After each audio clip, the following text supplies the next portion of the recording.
सशक्तिकरण आपके लिए रोजगार कहां से पैदा करेंगे? कुछ नहीं किया। सोचते हैं कि सिर्फ एक ही गैस सिलेंडर देने से आप सब उनको वोट दे देंगे। इसी तरह से जब भी चुनाव में आपके सामने आते हैं तो कभी आपकी सशक्तिकरण की बात नहीं होती, आपकी भलाई की बात नहीं होती। योजनाएं, स्कीम, बहुत घोषणाएं होती हैं, लेकिन उन घोषणाओं को कभी जमीन पर बनाया नहीं जाता है, कराया नहीं जाता है। जो मानसिकता ये है वो मानसिकता है कि महिलाओं को नकारा जा सकता है। मैंने ये नारा लड़की हूं लड़ सकती हूं क्यों शुरू किया है? मैं कहना चाहती हूं कि अब महिलाओं को कोई नकार नहीं सकता। आप इस देश की आधी आबादी हैं। जब महंगाई होती है, बोझ कौन उठाता है?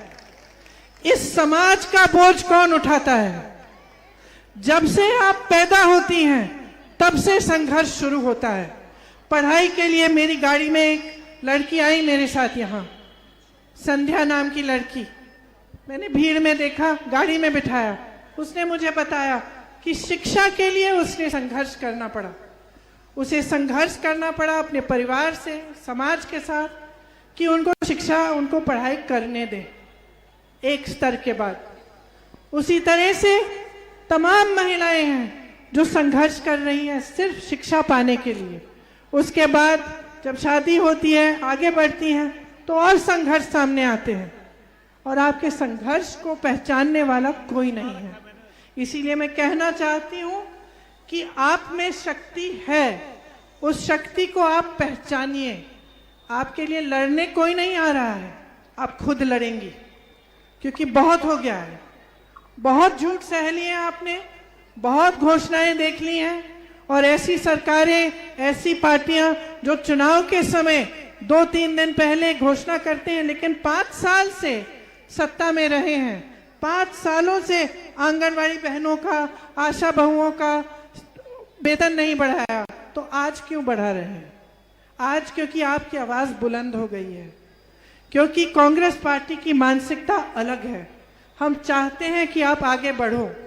हमने एक घोषणा पत्र बनाया है, उसका नाम है शक्ति विधान। शक्ति विधान में हमने ये लिखा है कि हम आपके लिए क्या करना चाहते हैं। सेहत के लिए, आपकी सेहत को मजबूत करने के लिए उदाहरण देती हूँ। जैसे आज हर ब्लॉक में पीएचसी होती हैं, उसमें अगर महिला जाए तो उसको सिर्फ पुरुष डॉक्टर मिलता है। हम ये कह रहे हैं कि हम हर जगह एक अलग सेक्शन बनाना चाहते हैं, जिसमें हमारी बहनों के लिए एक महिला डॉक्टर हो, जो आपकी समस्याओं को अलग से सुन पाए। इसी तरह से शिक्षा में हम कह रहे हैं कि हमें दक्षता विद्यालय बनाने हैं, हर जिले में बनाएंगे, जिससे लड़कियां वहां जा सकती हैं। शिक्षा के अलावा दक्षता की ट्रेनिंग मिल सकती है उनको, अलग अलग चीजों की, ताकि रोजगार पा पाए। हम कह रहे हैं कि जितने भी खाली रोजगार पड़े हैं, सरकारी जितनी भी भर्तियां हैं जो अभी पूरी नहीं हुई हैं, उन्हें हम पूरी करेंगे। 20 लाख लोगों को रोजगार देंगे, लेकिन हम कह रहे हैं कि इन 20 लाख में से 8 लाख रोजगार महिलाओं को मिलेंगे। तो हमने चाहे सेहत के लिए, चाहे शिक्षा के लिए, आपके स्वाभिमान के लिए, आपकी सुरक्षा के लिए, हमने बहुत सारी ऐसी घोषणाएं की हैं, जिससे हम चाहते हैं कि आप सही ढंग से सशक्त बने। अगर आप अपनी राजनीतिक शक्ति समझेंगी, जिस तरह से हमने कहा है कि 40%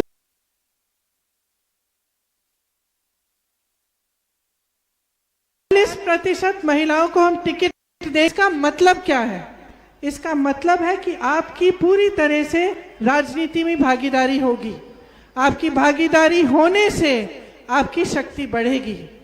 मैं ये कहना चाहती हूं कि जब तक आप जागरूक नहीं बनेंगी, आप ये बात नहीं समझेंगी कि आप कितनी शक्ति आपके अंदर है, कि अगर एकजुट हो जाएं, आप इकट्ठी हो जाएं और ये तय कर लें कि इस देश की, इस प्रदेश की राजनीति बदलनी है, तो आप कर सकती हैं। क्योंकि आज आपने बार बार सुना कि जो नेता हैं वो आकर घोषणाएं करते हैं, चले जाते हैं और कोई जवाबदेही नहीं है। इसमें नेता की गलती है, लेकिन आपकी भी गलती है, क्योंकि जब जाति की बात होती है, जब सांप्रदायिक बातें होती हैं, धर्म की बात होती है, तब आप अपना वोट उन बातों पर डालते हैं। और मैं आपसे कहना चाहती हूं कि समझ लीजिए आप नेता हैं, आपने वादे वचन कर लिए, लेकिन आपको अपने मन में मालूम है कि जब चुनाव आएगा तो जाति की बात करेंगे, धर्म की बात करेंगे तो वोट मिल ही जाएगा। तो फिर काम क्यों करेंगे? काम नहीं करेंगे।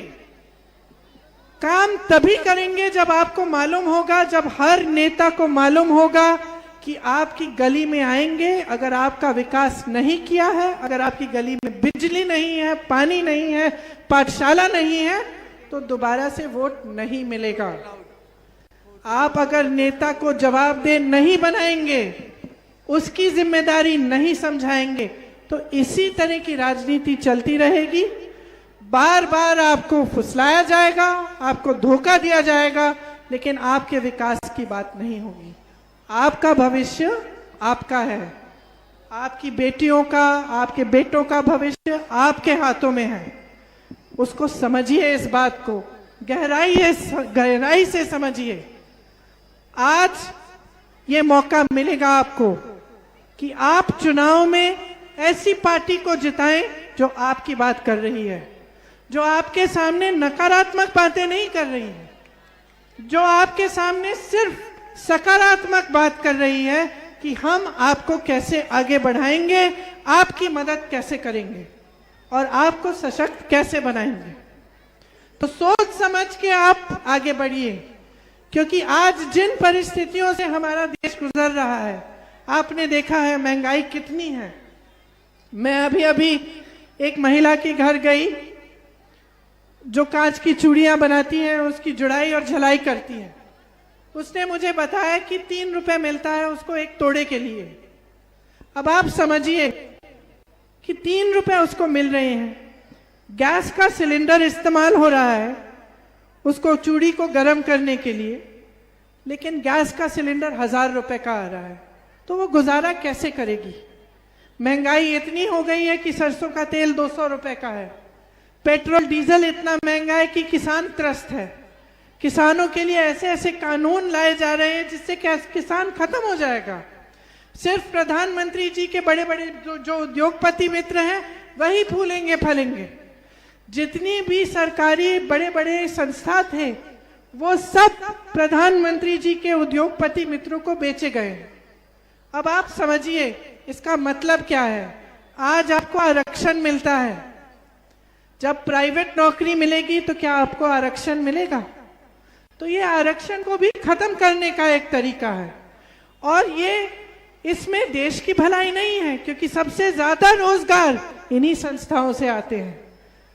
तो किसान त्रस्त है, रोजगार नहीं मिल रहा है, युवा त्रस्त है, महिला इतनी असुरक्षित है कि जगह जगह अत्याचार हो रहे हैं। जब अत्याचार होता है तो क्या होता है? मैं गई हूं, मैं हाथरस गई, मैं उन्नाव गई, मैं लखीमपुर खेरी गई। जब अत्याचार होते हैं तो एफआईआर दर्ज नहीं किए जाते, उल्टा जिस पर अत्याचार हुआ है उसके खिलाफ एफआईआर डल रहा है। तो ये स्थिति आप ठीक कैसे करेंगे? इन परिस्थितियों को आप बदलेंगे कैसे? ये समझना बहुत जरूरी है। और मेरा पूरा भरोसा है कि अगर बदलाव आएगा तो महिलाएं बदलाव लाएंगी, क्योंकि आप सब मेरी बहनें समझदार हैं। आप बहुत अच्छी तरह से समझती हैं कि अपने बच्चों का भविष्य आपको बनवाना है।